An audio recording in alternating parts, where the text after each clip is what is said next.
সেই বিখ্যাত লেক, যেটা দেখার জন্য আমি এত কষ্ট করে এলাম। এসে দেখি লেকের জল শুকনো, যদিও জানতাম শুকনোই হবে। তো লামাহাট্টা থেকে ওপরে এসে এদিকটা একবার দেখো, এই যে এইরকম যে বসার জায়গাটা আপনারা পাবেন, সেখান থেকে সোজা এই যে লেখা আছে ওয়ে টু ওয়াটার বডি, মানে এদিক দিয়ে সোজা গেলে ওই লেকটা দেখা যায়। সেখানে আমরা এখন যাচ্ছি। এই যে একটা অসাধারণ সুন্দর রাস্তা, রাস্তাটাও কিন্তু খুব সুন্দর, একদম পাইনের মাঝখান দিয়ে আমরা হাঁটছি এখন বর্তমানে। এই পাইনের পুরো রাস্তাতে অনেকটা যেতে হবে, গিয়ে কিন্তু ওই লেকটা পড়ে। দেখা যাক আমি লেক পর্যন্ত যেতে পারি কিনা। বৃষ্টি শুরু হয়ে গেছে, জানি না লেক পর্যন্ত যেতে পারবো কিনা। জাস্ট দেখুন কি অসম্ভব সুন্দর, ওরা একটা গেট টাইপ করে দিয়েছে বাঁশের, যে সরু বাঁশগুলো হয় সেগুলো একটা করেছে। দারুণ লাগছে পাইন ফরেস্টের মধ্যে এরকম।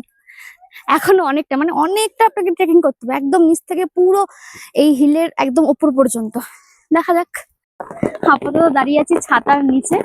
হ্যাঁ, তারপরেও এখন অব্দি আশা ছাড়িনি, বৃষ্টি পড়ছে, রাস্তায় এখন দাঁড়িয়ে আছি, এখনো পর্যন্ত আশা ছাড়িনি। দেখা যাক ওপর পর্যন্ত যেতে পারি কিনা। দারুণ বৃষ্টি হচ্ছে, বৃষ্টি এখনো থামেনি, ছাতা দিয়ে রওনা দিয়েছি, কারণ আমি অনেকটা উপরে উঠে এসেছি। আর নিচে আমি যেতে চাই না, আমি লেকটা দেখবো তারপরে যাব। চারিদিকটা শুধু দেখুন, পুরো বৃষ্টি ভেজা পাইন ফরেস্ট। এখন আমি অলমোস্ট টপে, অলমোস্ট আর একটুখানি উপরে উঠলেই লেকটা পেয়ে যাব, সেই কারণে আমি নিচে আর যাব না। কষ্ট করে বৃষ্টিতে ভিজেই অর্ধেক ভিজে গেছি, ভিজে চলে এসেছি লেকের সামনে। এই যে সামনেই লেক, একদম টপ অফ দ্য হিল, সেই বিখ্যাত লেক, যেটা দেখার জন্য আমি এত কষ্ট করে এলাম। এসে দেখি লেকের জল শুকনো, যদিও জানতাম শুকনোই হবে, বেশিরভাগ টাইমে আমি শুনি যে জল থাকে না।